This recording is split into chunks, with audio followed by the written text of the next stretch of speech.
So welcome to this very special webinar event as we gather to celebrate World Entrepreneurs Day.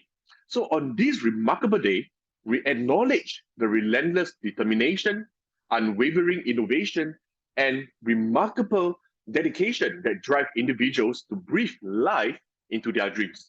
And of course, behind every achievement lies a journey of challenges and aspirations realized, and reminding us of the limitless potential within each of us.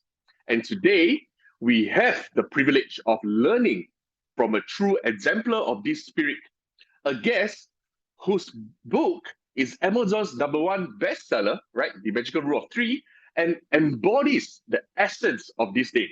So, of course, before I invite our guest up, let's watch a short clip about our guest.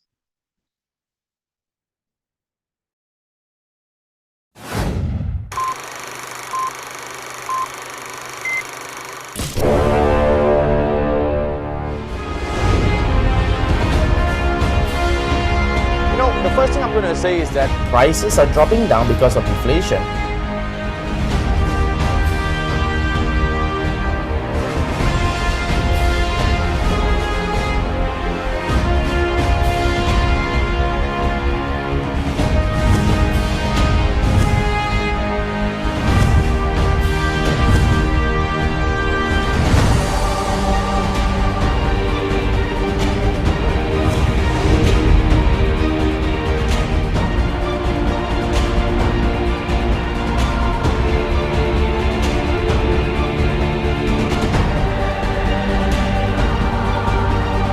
Get that question a lot. Many people will be saying, Mario, you're one of the forefront in leading the entire brokerage industry.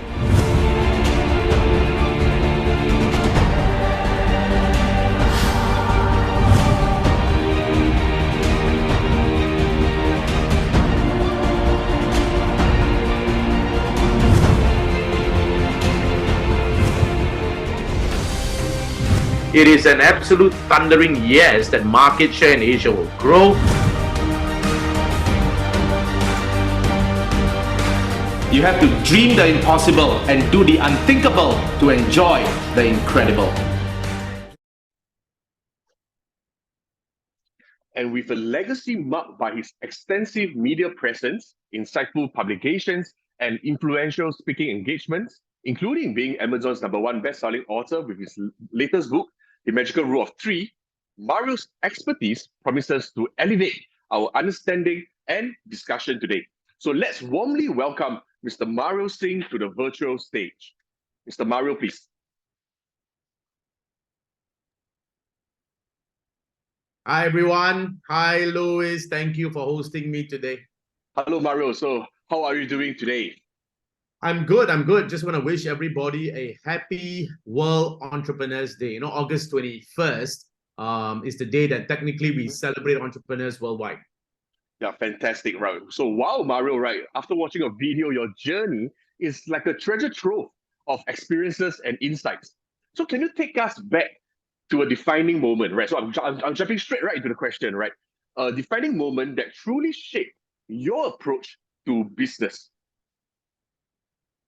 Yeah, sure. Well, being World Entrepreneur Day, probably the first thing that I want to do is to maybe define for everybody what entrepreneurship really is before we jump even into the business questions. Yeah.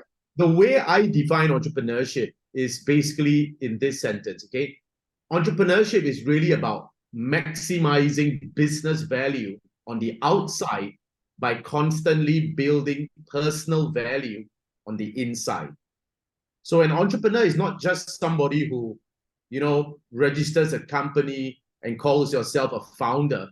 You literally have got to be building. Sebelum kita menyebut diri kita adalah sebagai seorang penemu atau sebagai seorang pemulai atau pemrakarsa, kita harus memperhatikan banyak hal kecil, seperti memaksimalkan bisnis dari luar dengan cara memperhatikan hal kecil dari dalam. Bạn có thể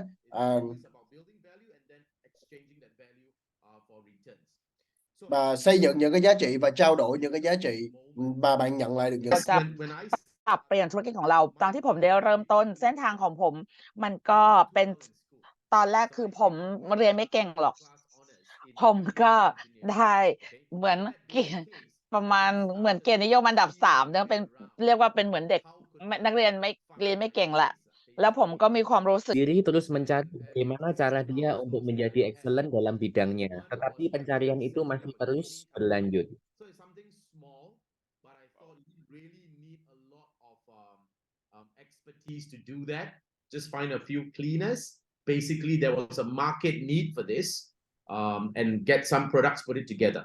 And from Pengalaman there, pertama Mario memulai Louis, it basically strengthens my resolve. My vision gets bigger, and then it's just about building different companies and scaling them over the years. So examples of this would include my academy. I had an academy many years back, still have it today, where this academy basically focuses on having educational programs, my books, stuff like that. I am a founder of a brokerage firm. I have a blockchain fintech company that basically provides B2B services to companies that want to implement blockchain technology into their companies. And over the last few years, I've set up a family charity. It's called Soul Rich Foundation, where we essentially provide help and assistance to our community.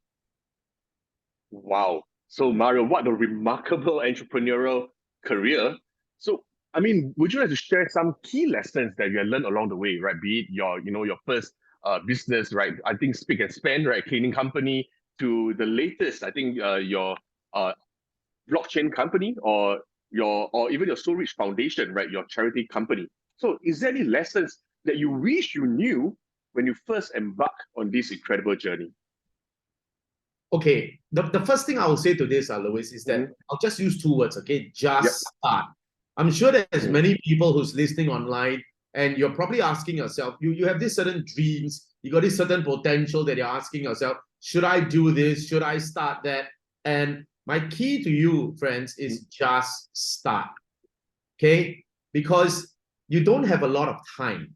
The longer you tell yourself, should I start? Should I not start? You're in this flux, right? Things tend to change, right? Markets will tend to change. So when you start, you then you have no excuse. You have already burned the bridges. Okay, so the first lesson I would say, just start, because time is ticking. Okay, so that's the first thing. Number 2, maybe I'll share 3 nuggets of information. When I say 3 key lessons, right? For anybody that is starting your own venture, focus on 3 things. Number 1, it's called, obviously, I'll use the word sales and marketing. Right? You always have to be doing sales and marketing.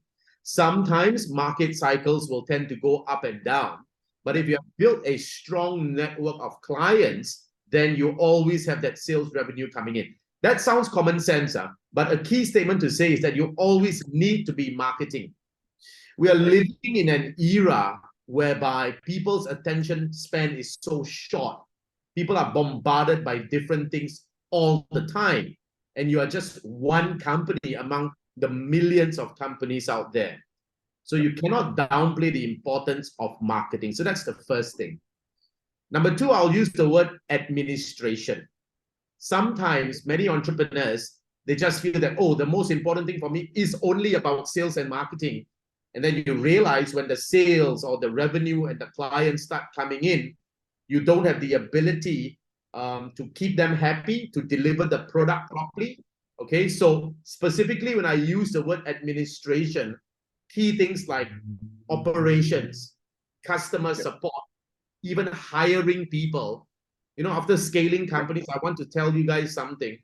Whether you need more people or not, you always need to be in a mode of hiring and recruiting. Because I tended to underestimate the amount of time to hire a good Jawab talent. kebutuhan klien terutama dari segi administrasi. Because that entire process can take months. Nó sẽ phải tốn rất nhiều tháng để mà tìm ra cái người phù hợp. Bạn sẽ phải cần xây dựng แข่งขันในการตลาดเพราะฉะนั้น3 สิ่งที่ผมอยากจะให้เรื่องของบทเรียนคืออันแรกก็คือการตลาดให้คุณทำการตลาดเสมอข้อที่2ก็คือการบริหารจัดการให้หา จ้างว่าจ้างคนเสย include operations and customer support. And finally, number three, you really need a strong product, right? The market will tell you whether your product is strong or not by the feedback that you're getting. And if you don't have a strong product, you can forget about competing in the marketplace. So these are the few key lessons. Fantastic, right? So thank you for sharing these essential lessons. So for those aspiring, right, entrepreneurs, just start, right? There's nothing stopping you. Just start, right? And of course, the 3 nuggets, right? Marketing, administration, and having a strong product. Fantastic, Mario. So thank you for sharing that, right? And the next step is, there are some entrepreneurs here who have obviously, right, already started their journey, but they are facing a lot of challenges. So I want to refer to, one of your book, right, which I have it here as well, right? I enjoy reading your book. Just let you know, right, the magical rule of 3. So in the book, you actually discuss principles that have helped you navigate challenges and achieve success in personal, financial, and business spheres.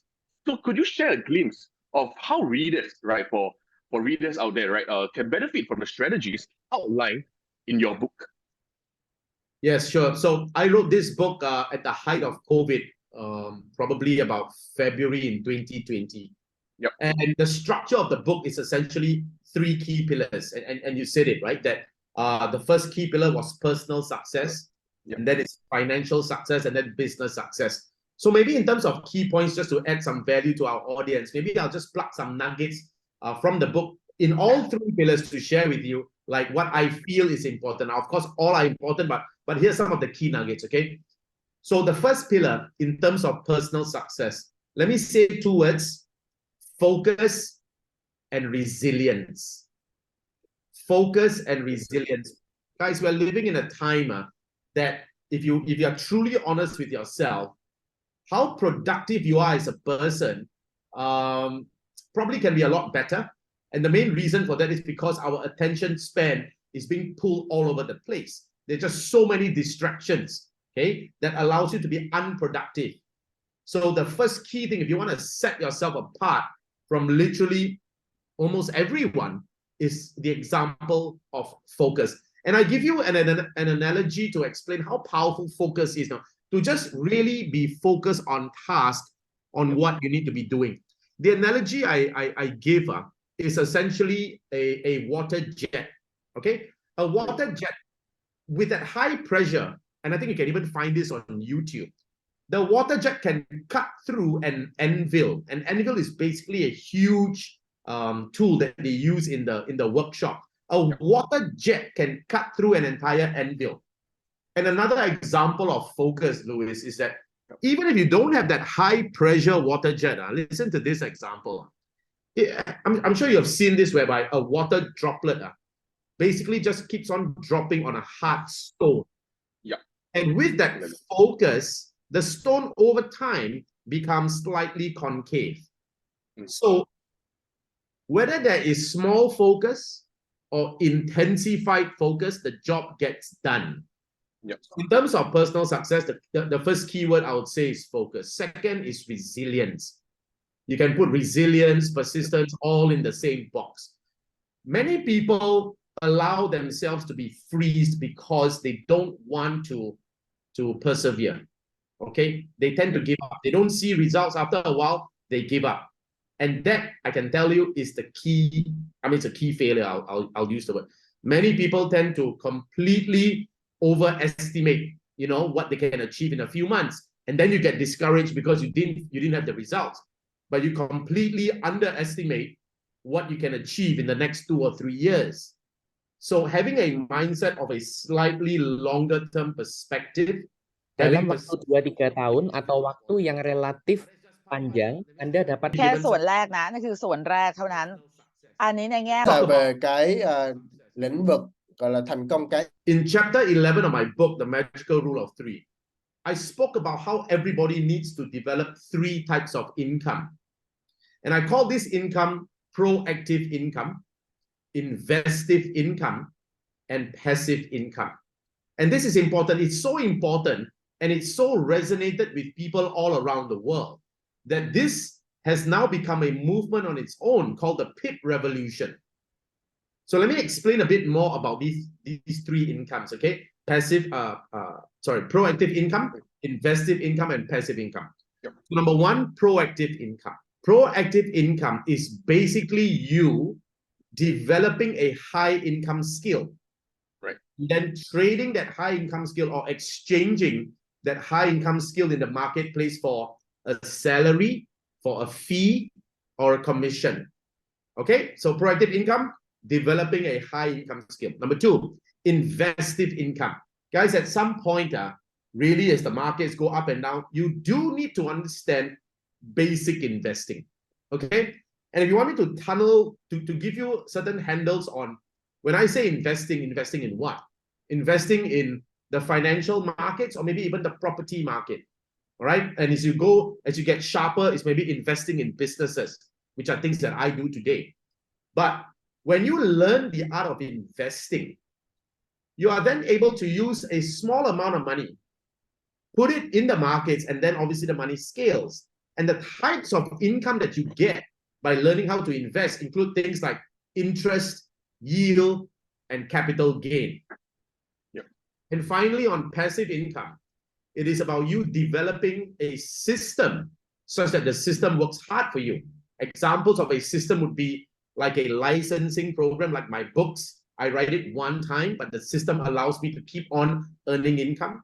Yep. Or even setting up a business. A business, if it's run well through a system, it allows you to earn passive income through things like royalties, profits, and dividends. So investive income is very powerful. Passive income. So in the financial world, I use the word, the 9 incomes that you can earn, the 3 from proactive income, the 3 from investive income, the 3 from passive income. The first 3 in proactive income was salary, fees, commission. Investive income was yield, interest, capital gain. Passive income, royalties, profits, and dividends. And finally, that's quite a fair bit. And then finally, I'm just going to finish off with in terms of a handle on running a business. I want to focus on the word sales, okay, guys? Okay. If some of you who are listening about you want to start a business or you're thinking of how to scale a business, you just got to be solely focused on sales, okay? I have dissected the entire sales process with 3 questions. So listen to this, okay? Whatever you are selling, a high-ticket item, a low-ticket item, you're looking for clients, looking for corporates, whatever. You've got to answer these 3 questions in your prospect's mind. Number 1, why must I buy? Number 2, why must I buy from you? Number 3, why must I buy now? Friends, if you can just hone your skills, if you're thinking of running a business, thinking of setting up a business or thinking of having longevity in your business, you really need to be answering these 3 questions, okay? In that order. So why must I buy? You have to center your answer based on reality and industry. What is the current reality now? You know, and what is the current industry? To answer the question based on why must I buy from you, you have to center your answer based on company and personality. What company are you representing? And you as a person, why do they have to buy from you? They can buy from someone else. And probably the most important question in terms of why must I buy now, you've got to center your answer based on either urgency or scarcity. So I know it's a long answer, but that is the summary. Certain handles on personal success, focus and resilience. Certain examples on financial success. Learn about proactive income, investive income, passive income. Certain handles on running a business. Please learn to answer the top questions of any sales prospect. Why must I buy? Why must I buy from you? And why must I buy now? Wow, Mario, that's quite a lot, right, for them to digest. But definitely your insights are incredibly illuminating, right? So of course, for everyone here, right, I think the most important takeaway, if you are an entrepreneur, right, you are just starting your business, I think the word is sales, right? So can everyone, right, type in the word sales in the chat box right now, right? So for those right here, right, you're listening in, right? Type the word sales in the chat box, because it doesn't matter what business you are in, and I think Mario got it spot on, right? Because whatever business you are in, you need to do sales. You can be in the service industry, you can be in commodities, right? Trading, but you need sales, right? You need to do sales, right? And it's unavoidable. And the three questions, right? Why should they buy from you? Why should they buy right now, right? And these are important questions that will definitely lead the way towards your entrepreneur journey. Fantastic, Mario, right?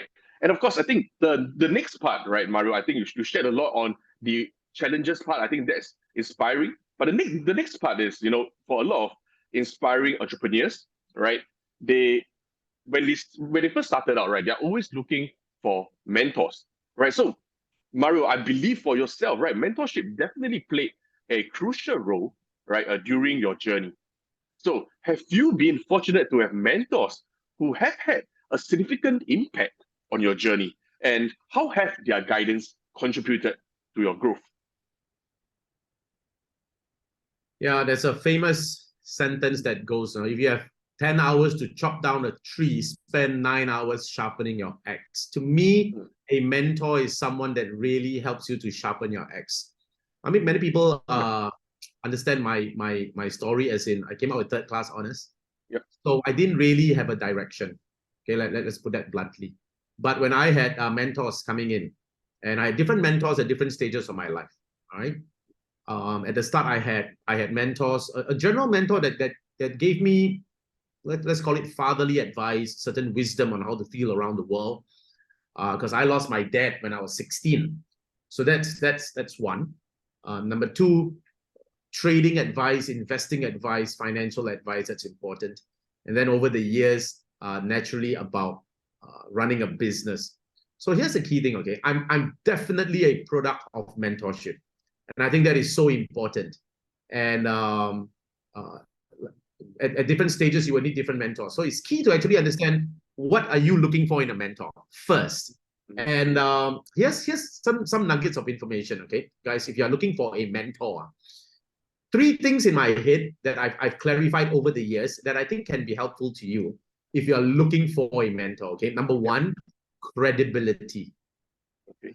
Credibility. So it's not everybody who speaks well and all that has certain credibility. You're now living in a world where AI is so advanced. There's just so much deep fake and just a lot of fake stuff around the world.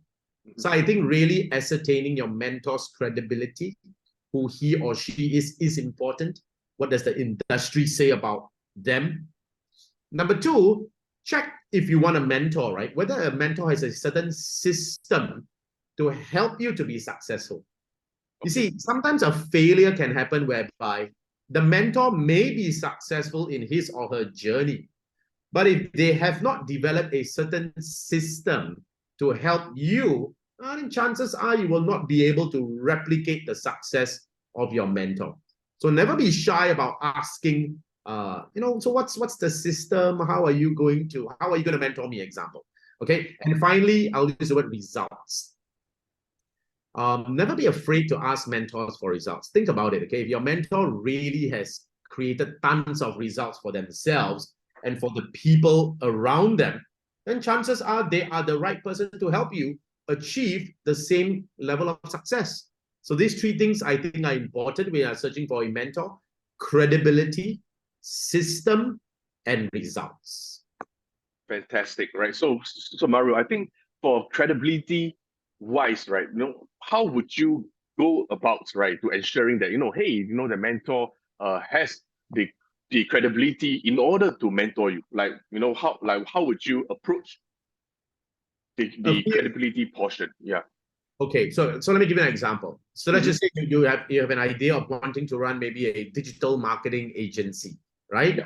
Naturally, you can look in the industry. Are there any similar type of industries? And you can even learn from afar. Guys, you don't even have to have a mentor spend hours with you, because chances are they don't have the time to do that. Yeah. Okay? Exactly. So understanding the some of the issues or problems that they are solving, and you can be learning from afar. Well, that's one, right? Taking a cue from businesses that have gone before you. That's step 1. Step two, you can be seeing what is the industry saying about them. Because chances are, if they are making waves in the industry, the industry will be speaking about them. So go and do the homework, find out what they're doing, what value they're adding in the marketplace. Anda dapat melihat bahwa apa sebenarnya yang telah dia kerjakan.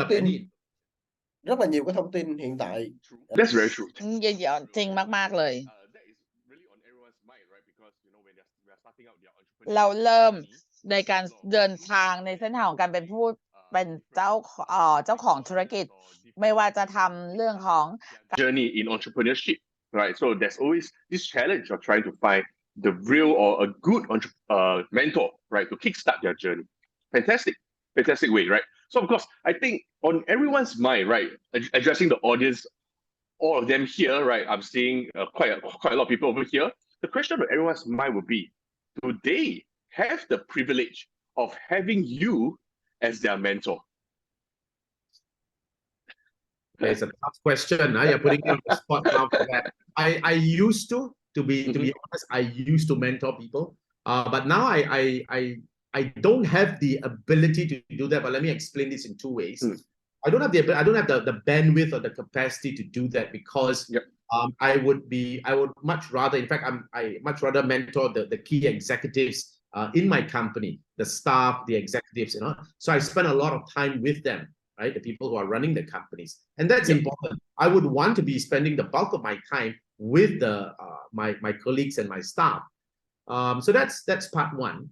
But part two, I'm fairly accessible in the things that I'm doing. So meaning to say, on my personal website, mariosingh.com, I do write blog articles. You can follow me on Facebook. I get invited to panel discussions once in a while. So all my resources, whether is it on my YouTube channel, whether is it on my Facebook, on my website, even my books. So maybe can I just put it out there that virtual mentoring is still available through all the different resources that I have. But if the question is specifically about physical mentorship, I really apologize. I don't have the bandwidth to do that. All right, Mario. No worries, because we know, you know, you're a busy man. And of course, I think even for myself, right, when I'm looking towards, you know, mentorship for Mario, I think the fastest way is actually just going through his books, because I'm pretty sure he have, you know, written down, right, all the values, you know, the important core values and ways that you can kickstart, you know, your entrepreneurship, your business. And of course, I'm pretty sure Mario have some videos on YouTube as well, which I've seen, right? And there are a lot of things that you can learn from Mario without even being physically in contact with him, right? So I think that's easier way, right, for all our aspiring entrepreneurs here today. And of course, I mean, since everyone is asking about mentorship, right, our team have prepared a program for inspiring entrepreneurs who wants to take the next step towards building an online business. So of course, let's watch a video and set the tone for what's to come for this webinar. So can we play the video, please?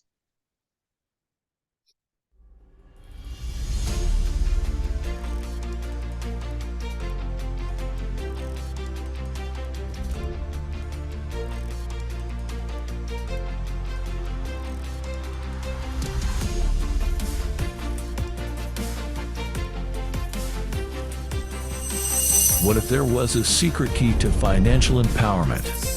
Imagine unlocking a world of opportunities where your financial future is in your hands.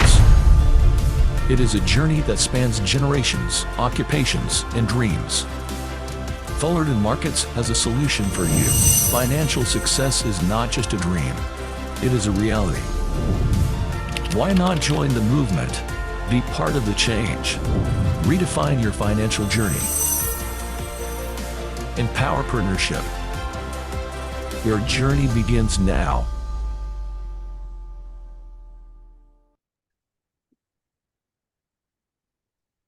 Right, fantastic, right? So our team has prepared, right? We have a new movement, right? It's called the Empowerpreneur Movement, right? So be part of the change if you are interested to kickstart your online business, okay? And of course, I can't wait to review that on the 1st of September, our CEO, Mr. Rahul, will be appearing live to speak about the Empowerpreneur movement, right? So today is just a little teaser, right? And of course, we get to invite, our very special guest, Mr. Mario, up here as well to discuss, the entrepreneur journey and of course to share some golden nuggets with everyone here today, right? So can I have the webinar link, right, in the chat box right now, right? So do sign up for the webinar, right? It will be on the 1st of September, right? The link is in the chat right now.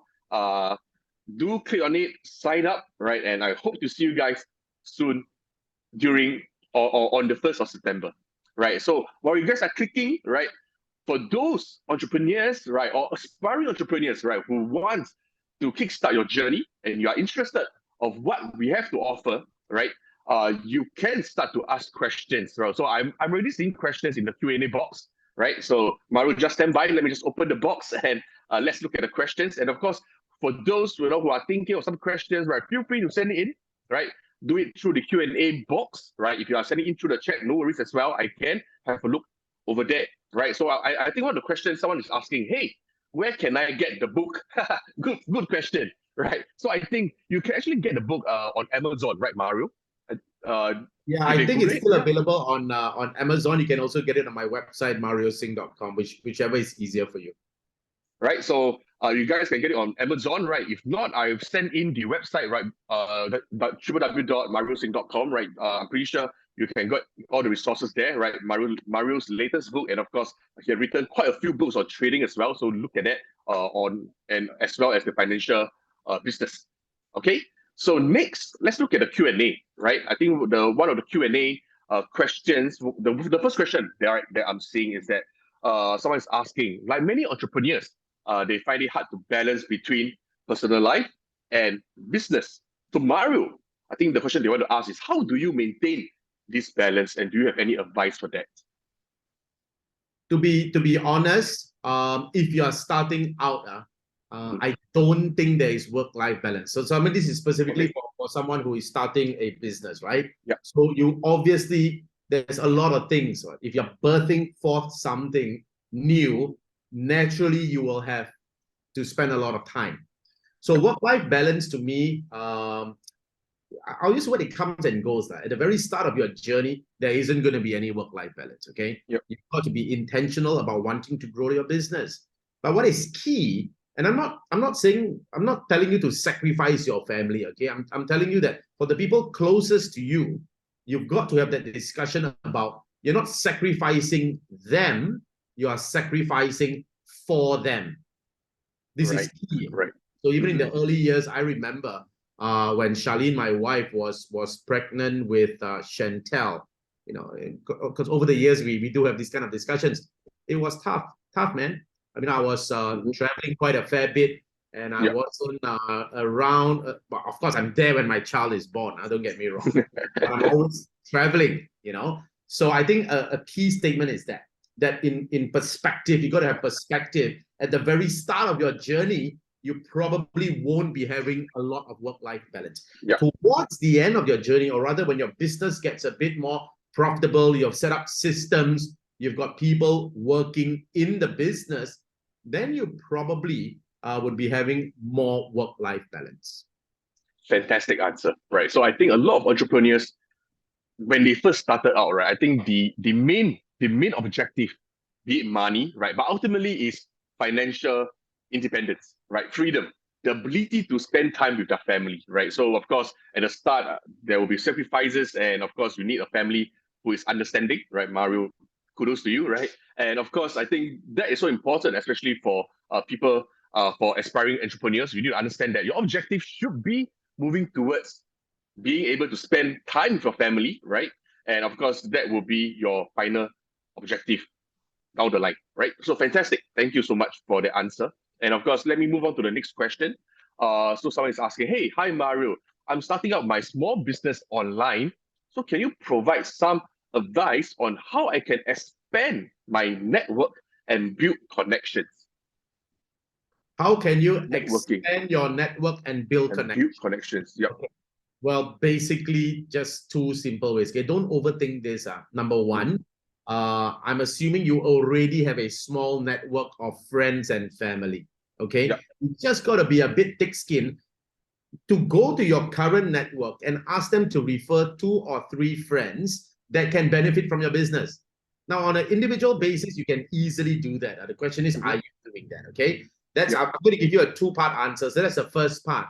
The people in your immediate circle, going to them and asking them, you know, Mr. Friend, Amy, James, or whatnot, could you refer 2 or 3 friends in your network that can potentially benefit from my products and services? So do that. Okay, and then you start creating all these ripple effects. Number 2, you really need to be joining many networking groups. You can do that on both the physical side and doing it on the virtual side. And regardless of the countries, and I know there's easily like 5 to 10 countries represented here. So even in your own country, you can be joining certain trade associations, certain business groups, and I've benefited immensely from networking. Okay, so take your time to go find out, are there any physical meetups that you can have to ensure that there are people within a certain focus group? So join those networks. Simple. Okay, think about it. You want to expand your network, you've got to be in certain networks that are already existing, but you are not there. So do it from either a physical network in your country or go online. Online, there's just tons of networks everywhere. So make sure you take those steps. Fantastic, right? I think that's very, very true, right? I think a lot of entrepreneurs, they're always very shy, right? Especially for shy entrepreneurs, they are not willing to step up, right, and go to join new networks and meeting new people, right? I think that's always a challenge, even for myself, right? So be brave, right? Just go out there, and sometimes you will surprise yourself what kind of network you can build. And more often not, right, they will come back to you in terms of connections, helping you down the line, right, in the next step of your next, you know, they might not connect with you today, but down the line, you will always be able to connect with them right after, right, as your business grows. Okay, good. Fantastic. Next question, right? Someone's asking, Mario, you probably have seen a lot of trends changing over time. So how do you foresee future market changes and adapt to do well in this rapidly evolving business landscape? Wow, that's a tough question, right? So as the business landscape always changes, right? So Mario, how do you adapt to it and foresee, you know, these market changes? How do I adapt and foresee market changes? Yep. Okay. Adapting and foreseeing. Now, I think the foreseeing part, nobody can foresee. Okay. It is more about, rather than you trying to what's the word to use? To figure out what is going to happen, I'd rather you just react to what is actually happening. You know what I'm saying? So let me give you an example. The whole rage now is about AI, right? You don't have to think like, okay, what is after AI? More importantly, when AI is already here, how can you leverage on AI to help your business? I think that is a more efficient way of looking at things, because if you're always going to be thinking about, okay, how do I start prophesying? How do I start seeing what trend is going to happen in 2030? You don't really have to do that. Okay, you can more or less understand what are the trends that's happening now and start to see how you can pivot your business or leverage these current trends to fit your business.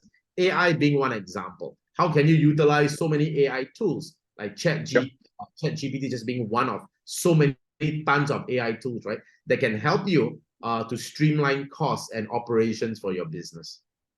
Fantastic, right? I think that's a very, very good answer, right? Especially to that question, because there's no need to predict the future, right? That's the word. That's the word I'm looking for. Predict. Predict, right? And I think a lot of entrepreneurs, they are always out there to feel like, hey, I need to be first. If not, I will not be able to have any cut of the pie, right? So I think to most of entrepreneurs, you need to know that the pie is huge, right? There's never a saturated market, right? You can join the property industry now. You can join the online business now. But the market is so big that it's never saturated, right? You just need to find your niche and ride on the trend.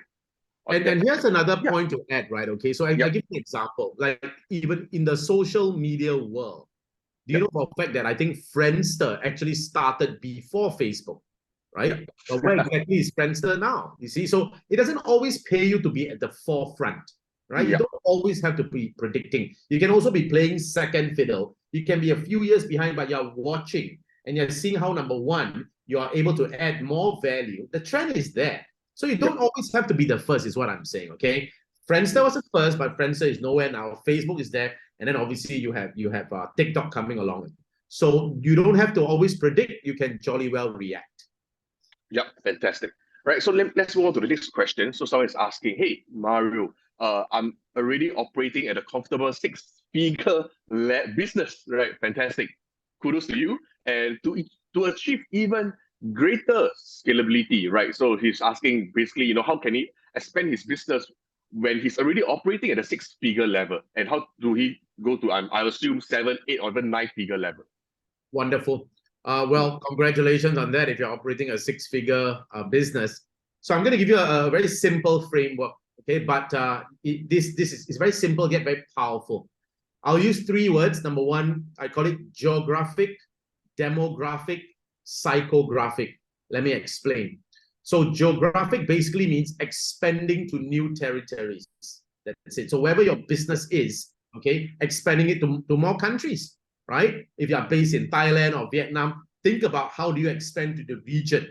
How are you expanding to places like Malaysia, Philippines, Indonesia, China, Middle East, Africa? So that's geographic expansion.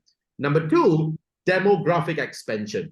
Demographic basically means different, how do I use that? Different what's the word? Okay, so like example, different types of people. Yep, so number 1, you may be selling to a certain group of people like the retail market. Demographic basically means segmenting your audience. Why not you start thinking about selling to the high net worth people? Why not you start thinking about selling to the corporates? So there are different segmentations in the population. Demographic is basically segmentation of the population, okay? Because there are different people with different spending power, okay? So definitely look at that. Under demographic, you can be selling to the retail people, you can be selling to the high net worth, you can be selling to even corporate businesses and companies. And finally, the word psychographic. Psychographic basically means selling to people's different tastes and preferences. Selling to people's different tastes and preferences. So think about it, right? Whatever your product may be, is about how you can start innovating different products to cater to different tastes and preferences. One classic example, if you look at, say, Pringles potato chips, right? At one point, it was only the original taste. But after a while, for them to increase different revenue streams, they naturally had to be developing different tastes, like sour cream or pizza or barbecue, things like that. All right, so those 3 things to help you to scale: geographic standpoint, expanding to different countries; demographic standpoint, selling to different groups of people; and then finally psychographic, selling to different tastes and different preferences, in which case you should be developing newer products for newer revenue streams. Fantastic. Very, very good answer, right? So the 3 points for the entrepreneur, right, who's already running a comfortable 6-figure level, that is your answer to that. Fantastic. Right. Let's move on to the next question, right? So this person is asking, hey, Mario, starting a business can be hard, especially in managing finances, right? So can you give an example of how you managed to keep your business afloat during the COVID period? Yeah, it's a great question. But the question needs to be tackled in a way that if you reach a stage whereby you realize, oh man, I need to be cutting costs and all that, you probably didn't do your planning well. So what I mean by that is to even answer the question of cash flow.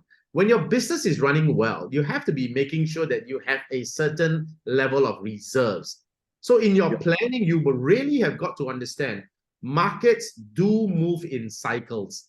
There will be good times, there will be bad times. In the good times, you really have got to be taking a portion of your profits, storing it up and building up a certain level of reserves, so that when bad times come and either your products are being affected, your revenue streams are being affected, you then have that cash flow to kind of ride out the bad times. Okay, that's one important answer. Obviously, the second important answer is to see how you can always be streamlining your operations. Guys, if you are running proper businesses, okay, whether is it offline business or online business, there's always something in your operations that you can be streamlining. Streamlining for operational excellence, all right? So that you can not so much cut costs, but more often than not is that you are having unwanted costs. Yeah, either there's too much fat in the system. So you've got to learn how to have operational excellence to be developing systems around it. Okay, that's for one part. That means to say one part in terms of helping you to save cash, but more importantly, it helps you to scale. Because by developing a strong system, it obviously allows you to scale even bigger and better when the tide turns. Very, very good answer. And I think a lot of companies during the COVID period and that didn't survive, right? I think most of them were over leveraging, right? They were doing very well. They feel that, hey, the interest rate was so low for the last 10 years, right? There's no need to be safe, right? As long as, I have 2 to 3 months worth of cash flow, right? To maintain my business, that's good enough. But when shit hits the fence, right? That's where then we realize that who is actually swimming without underwear. Right. That's a very, very good quote by Warren Buffett, right? Then we will realize, right, who is swimming without underwear when the tide is low. All right, fantastic. Thank you for the answer. Right. And one more question, right? So someone is asking, hey Mario, how long did it take you, right? From taking your, let me see again. How long did it take you, took you starting your business until you reach the work-life balance that you want? Right, and he's asking, is it possible for me, or do I need a longer period of time? I think, in essence, he's asking, how long will it take, right, for me to reach the work-life balance that I inspire if I were to start a business? I think, I mean, like I say, you can forget about work-life balance if you are really at the start. It is, the question is a little bit vague because different people have got different definitions of work-life balance. Yeah. I live a full life. Full life meaning to say my day is fully packed, but I always have time for family. I've got time to run my foundation. It is really about being intentional about it, and being focused about it. The problem with people is not so much work-life balance, I tell you. The problem with most people is this fact that you're getting distracted. And a classic example I'll give you is this, okay? When you're at home, your mind is at work. But when you're at work, your mind is at home. So you're actually nowhere. Your body and your mind is being disengaged. So there's no intentionality in what you're doing, and which is why you're not having that strong result. So the key is, if you need to work, be there for that 8 hours, and if you're going to be at home, then be at home. I can tell you it's not so much the quantity of time, it really is the quality. And if you can solve that part that I just said, okay, when you are there, be fully present, not physically there, but your mind is somewhere else, and then you're just not achieving anything. Okay, so this part about work-life balance, many people, you want to start a business because you're thinking about, when I get to financial freedom, I can then start taking my life on the beach and all that. I can tell you that is a bit of a fallacy. A fallacy meaning to say, when you scale to a certain level, you've got bigger problems to be solving also. So it's about you just carving out your time and being intentional with it. Fantastic. So Mario, on this question, right, I also want to ask, could it be that the motive for them to start a business might not be strong enough, right? If they are going for money, I guess that might not be strong enough for them to continue, to focus or to move forward. Or, in comparison, if you are looking to solve a problem in the society, if you are thinking of something bigger, that could be the motivation that you need, right, for you to sit down and focus, because your goal is larger, is bigger than money. Could it be the case, or would money could be the motivation? Yeah, I really like what you said, Louis, and I fully agree with that. You see, because if the motivation is money, you can only get to a certain level, and then that motivation kind of wears you off already. It's not going to be sustainable, So and your answer is perfect. Meaning to say, if you just focus on solving a problem, and the reason this statement is so true is because the whole world will reward you based on the problems you solve. The biggest rewards are always reserved for the people who solve the biggest problems. So focus on bringing value to the marketplace. Focus on building personal value for yourself. The market will reward you 100 times over. Fantastic answer, right, Mario? So let me just go to the chat box. I think there are some questions there as well. We'll probably take the last 2 or 3 questions, and then we'll end the night, because I think this is good enough for you guys, right? Entrepreneurs out here, right? I think there are a lot of things that you need to write down. And of course, if you want to know more, definitely follow Mario on social media. I'm pretty sure he's always sharing, golden nuggets for you, right? To improve your life or your business. So the next question someone's asking, right? So Mario, what would you do if during the first few years you are making good money? Would you save it for rainy days, or would you reinvest back into the company to grow the business? That's a very, very good question, actually. Yeah, well, I think it really depends on Mm. on your personal goals. There are people Yep. who, after they grow it for a while, they want to just enjoy life. Some people want to Yep. sell off the business. It is entirely up to you guys. There is no Yep. fixed way around this thing. There's a reason why even M&As are going around in the world. Why are there even Yep. mergers and acquisitions? Because certain entrepreneurs feel they want to build to a certain level, but there are other companies who want to buy it over and take it to the next level. There really isn't any hard and fast rule over this. But what I do want to say is that as an entrepreneur, you really do have to be running a profitable business at the end of the day, because if the business is just not profitable, you will be caught in that tension. Do I keep the business? Do I save this? Many problems start happening when you don't run a profitable business. So I know that I shouldn't even be saying that. That sounds like common sense. But I find that many people get stuck in a position whereby, oh man, many problems start coming when you are not prudent with money. Either you're expanding at the wrong time, you don't understand the external landscape, you're either hiring too fast or you're hiring too slow. These things, I think, are more important to an entrepreneur, because once you can reach a stage of being profitable, then the nuggets that made it profitable are the same nuggets that you can use to scale it to the next level.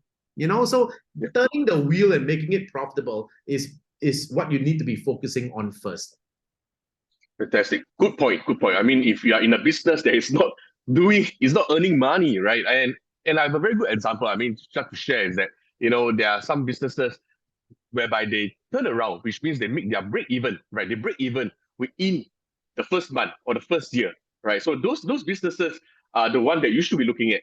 And of course, there are some businesses whereby they are constantly burning cash. One good example will be Uber, right? So for those of you guys, right, who are starting a business, Uber might not be a good business to start, because they need to convince their investors to burn cash for the last 8 years or 9 years, right? And they just turn profitable. So the best way, right, for you guys, right, I think inspiring entrepreneurs, or you're already starting a business, right, is to make sure that you are profitable during day one, if possible. I think that would be the fastest way for you to grow as well, right?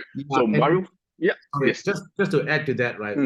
Just so that you guys are aware, for those of you who are either running a business or thinking of starting one, don't think about raising a whole bunch of cash first. I mean, you guys may be at different stages of running your business, because I think Wall Street is getting smarter already. The hedge funds, the family offices, they are getting smarter.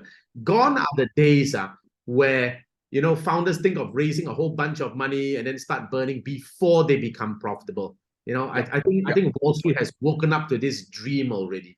So just focus on building your business, making it profitable. Once the profits are growing, it's a healthy business. I can guarantee you the money will come. Don't even worry about that. I can be the one to introduce you guys to certain networks or whichever who would look into the business, but don't even think about that first. Just think about keeping the business lean, making it profitable, reinvesting the profits into the business, scaling the system. Do that first, all right, before you even think about raising money. Fantastic point, right? So Mario, I think this will definitely be the end. I mean, we have a lot of other questions that we would love to ask you, but because of the limited time, I'm pretty sure, right, we will have another session, if possible, right, with you, and whereby more entrepreneurs, right, be it you are just starting out, you are 6-figure, 7-figure level. I'm pretty sure Mario will be able to advise you, right, if you have any questions as well. Right, so thank you, Mario. Right, so as we come to the closing, right, of this enlightening webinar, I want to extend my heartfelt gratitude to Mario for sharing his insights and experiences that I'm pretty sure truly enrich all of you guys and your understanding of entrepreneurship. And of course, before we part ways, Mario, do you have any final words of encouragement for our audience, especially those who are on the brink of embarking on their own entrepreneurial journey? You know, every time someone asks me that, at the end of every panel discussion, wherever I go, I always normally give my statement, that's on my website, and I say, dream the impossible, do the unthinkable, and enjoy the incredible. But today being a special day meaning to say on the 21st of August, and it only comes once a year, right? It's World Entrepreneur Day. I'm going to give you my entrepreneur creed. I'm going to say it once, and then I'm going to put up this picture on my Facebook. You guys are free to go download it, okay? Go check out my Facebook site, my Mario Singh business site, the one with the blue tick. So I hope this entire passage encourages you. It goes like this, okay? The only thing that counts is $1 billion idea. The only qualification needed is burning desire. The only credential required is fearless action. Everything else can be borrowed or bought. You can hire people with multiple degrees and diplomas. You can buy experience from mentors and consultants. You can even assemble a team of people who possesses all of the money, all of the skills, and all of the networks that you lack. All of these people are waiting for someone to say, follow me. This is the way. Wow, Mario, wow. That is truly inspiring. Right. Thank you so much. So I'll put that up on my Facebook later. You guys are free to check it out. Yes, please. So of course, for those over here, if you want to remember or even share the code that Mario just said, because I lost half of it already, right? Do follow Mario, right, on his Facebook. Just go to Facebook, type Mario Singh. I'm pretty sure you can find him there, right? Follow his page. He will probably be sharing the code, and do share it, right? Because I'm pretty sure it will inspire you, it will remind you every year, and it will inspire your friends and family who are going to start their own business as well, right? So fantastic. So everyone here, thank you so much for joining, and thank you, Mario, as well. So keep your spirits high, stay curious, and believe in your own capacity to create a transformative impact. Right. So thank you everyone for being a part of this enriching event. I hope to see you guys on the 1st of September, right? So if you need to join the link, or if you need the link, right, I'm pretty sure my team will send in the link again, right? On the 1st of September, our CEO, Mr. Rahul, will be speaking on the Empowerpreneur movement, right? So do sign up for the webinar. The link is on the chat. If you need, you can scroll it up. We'll leave this webinar on for the next 5 to 10 minutes. All right. So thank you, Mario, for your time, right? And I hope to see you very soon for our next webinar. Thank you, guys. Have a wonderful evening. Bye-bye. Thank you. You too. Thank you. And of course, for those who are still here, right, if you need the link to join the webinar, right, you can scroll up, right? I'm pretty sure you can see it, or if not, can my team send in the webinar link again into the chat box, right? Send the webinar link again to the chat box so that for those who just joined, right, or you joined halfway and you didn't manage to see the link, right, click on the link, right, join the webinar, and we will see you on the 1st of September, where our CEO, Mr. Rahul, will be speaking on the Empowerpreneur movement, right? And I will see you guys very soon. Let me see the chat box. Okay, my team, can you send me the link, please?